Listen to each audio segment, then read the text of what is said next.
welcome back to my YouTube channel, Jackie's Travelog. So this is my last video for my Japan travel vlog.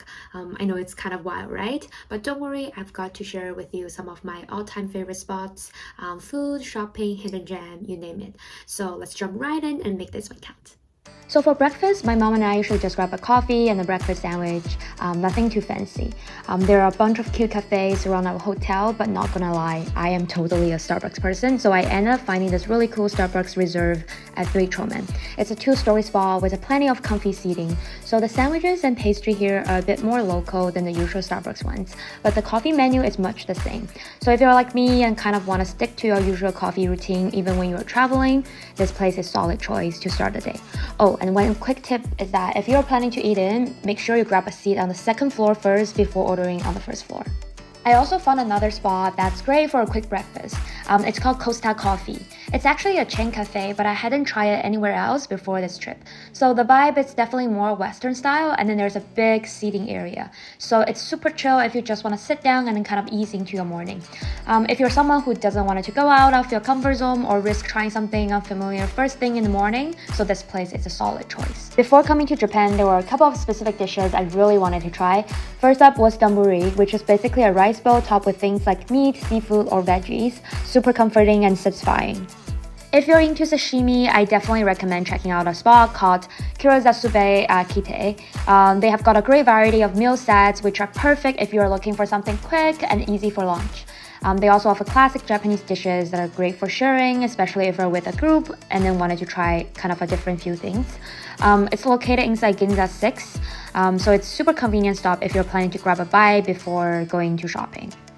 Another dish I really wanted to try while in Japan was Shabu-Shabu. It's basically a Japanese hot pot where you cook thin slices of meat and veggies in a small pot of boiling broth right at your table. So super fun, super tasty. I found this spot called Shabusu in Ginza that specializes only in Shabu-Shabu. So when you sit down, they actually give you a little instruction sheets that shows you how to mix your own dipping sauce, which I feel like it's pretty cool. So since Japan's known for its premium Wagyu beef, and then I had to try it. So the meat was insanely tender and flavorful. Most of the people eating there were local, so you know it's kind of a legit restaurant. I would definitely recommend making a reservation because when we were leaving, there was already like a big line forming. So another pro tip, I'm pretty sure rice refills are free, so don't be shy if you're still hungry. Japan is also super well known for its sweet treats. So if you're in Ginza, and there's no shortage of cute cafes to check out. So a lot of them actually serve sandwiches and light bites along with pastries, which is perfect if you're not looking for like a full meal. So I came across this cozy spot called Rinoa. They've got like a mix of light snacks, sandwiches, and even some like traditional Japanese sweets. So if you are a cake lover, I highly recommend trying the milk crepe cake. So it's this like super thin layers cake and just the right amount of sweetness. It was really good. I also had this guarana drink, which is originally from Brazil, but they have their own like Japanese version. So it's similar to Coke, but it's a bit more fruity and a bit more herbal. It was really refreshing if you're into like trying local drinks. Oh, and just a heads up, there's also like a designated smoking section in the cafe, so keep that in mind depending on your preference. But overall, it was a really great little spot just to chill out and enjoy a little afternoon snack before dinner. Another must-try Japanese dessert is the Parfait. So it's a layered dessert usually made with fresh fruits, soft serve or whipped cream, jelly, and sometimes cakes or granola. So super pretty and super tasty. I found this spot in Ginza called Kenoyama Fruits Palo, and then, well, it did not disappoint. Like we tried the fresh fruit parfait and then also the chestnut one. And then if you are like a chestnut fan like me, you will have to try that one. It's really creamy and then rich, but still like light. So all the fruits and chestnuts are locally sourced here in Japan, so everything is incredibly fresh and full of flavor. And also a cute little bonus, they give you a mandarin after you sit down, so just as a welcome treat, so really love that. It was such a great spot if you're in Ginza and looking for something sweet and chill in the afternoon. So another super popular Japanese sweet is daifuku, which is actually a type of mochi. It is that soft, chewy rice cake you might have seen before, and it's usually filled with something sweet like red bean paste, fresh fruit, or even cream. It is really good.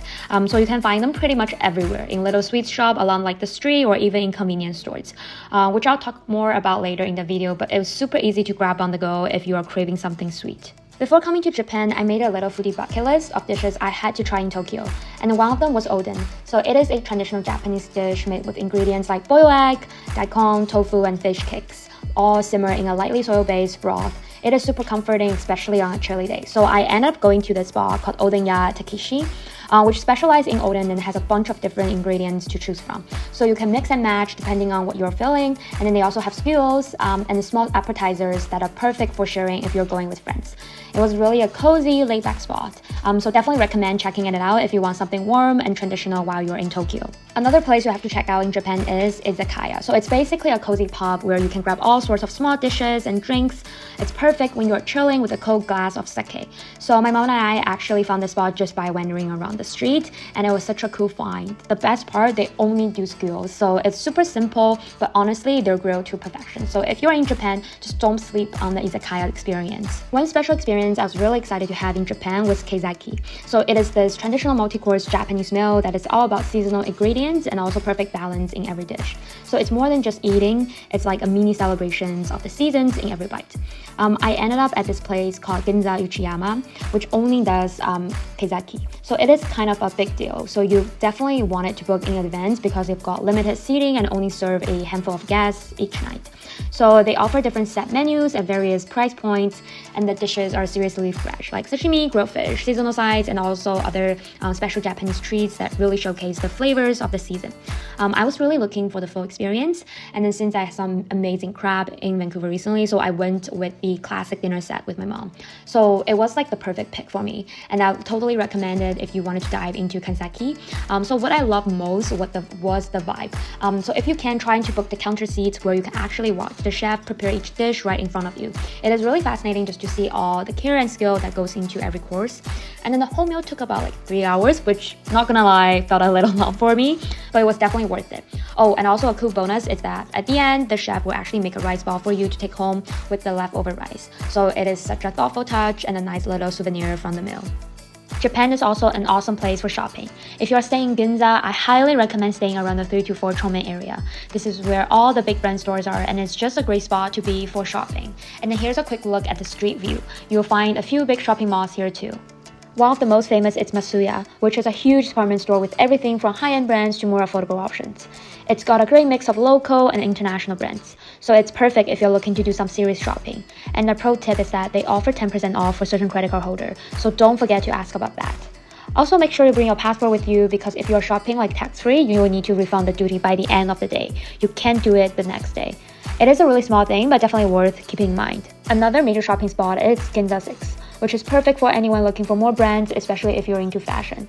It's got a ton of options for clothes, accessories, and more. Definitely download their app while you're there so you can collect points. You can use them like cash later. It's super handy. So just like Masuya, you will need to refund the duty on the day of your purchase, so keep your passport handy for that too. For those of you looking to pick up some Japanese sweets or snacks as souvenirs, you've got to check out the food floor at Mitsukushi Ginza. They've got a huge variety of treats, everything from like traditional ones like fukusaya cake, chestnut cake, and yukon, to the ever-popular teriyaki. So it's perfect for taking home a little taste of Japan. If you're a stationery fan, Itoya is a must-see. It is this iconic stationery store with several floors packed with all kinds of paper, pens, and unique office supplies. Whether you're into like journaling, calligraphy, or just looking for quirky like gifts, this place is a stationery lover's dream. Lastly, I've got to mention Uniqlo. If you're in Ginza, make sure to check out their flagship store. It's got several floors of clothing, including some really exclusive art collab t-shirts that you won't find anywhere else. So it's perfect for picking up some unique items that are a little different from the usual collections. Oh, and then one last thing to keep in mind, for any products you buy with a duty-free receipt, they will seal it in a see-through plastic bag. So you will need to keep that bag sealed until you leave Japan, because customs might check it when you head out. So just a quick reminder to be aware of that so you don't run into any issues at the airport. Okay, I have to talk about Japanese convenience stores because honestly, you can find everything there. So two of the big ones you will see all over Japan are Family Mart and Lawson. So first up, Family Mart. It's kind of like 7-Eleven, but I'm obsessed with their like rice balls and also pudding. Seriously, their pudding is like creamy heaven. They also have like these hot food options like meat buns and hot dogs, which can be perfect if you need a quick bite or lunch.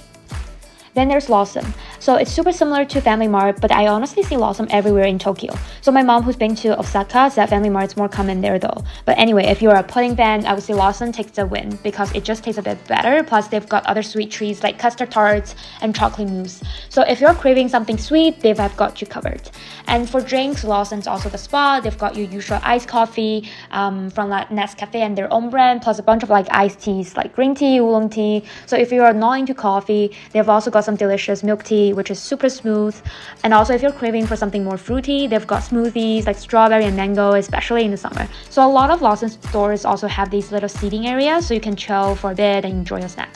But honestly, whether you're in Family Mart or Lawson, it is really just comes down to like which ones it's more convenient for you in Ginza.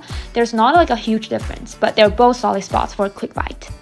One thing to keep in mind though is people in Japan, they don't really eat on the street. So you will really find a garbage bin outside. If you're like snacking or buying something, you either bring your own garbage bag or you just pop into like a convenience store to dispose of it.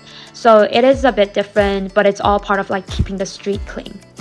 Alright, Japan's drugstores are a whole vibe, and I love shopping at them. If you're in Ginza, you have got to check out Masumoto Kiyoshi. So it's one of the most famous drugstores there. You can find pretty much anything, like from pain relief patches, beauty stuff, to like face masks, toothpaste, and even stomach mats. It's like a mini pharmacy and beauty store all in one.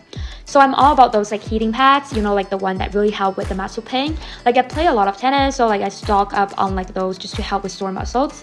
They are seriously a lifesaver. But that's not all. They've also got like tons of supplements and vitamins, which is like awesome if you're looking to boost your health while traveling. And let's please not forget about their moisturizers, sunscreens, shampoo. So basically all the essential you might need while you're here. Oh, and if you're doing some like duty-free shopping, you can actually refund the tax right at the counter. So just don't forget your passport. If you're in the area, definitely stop by. You will find something useful even if you didn't know you need it.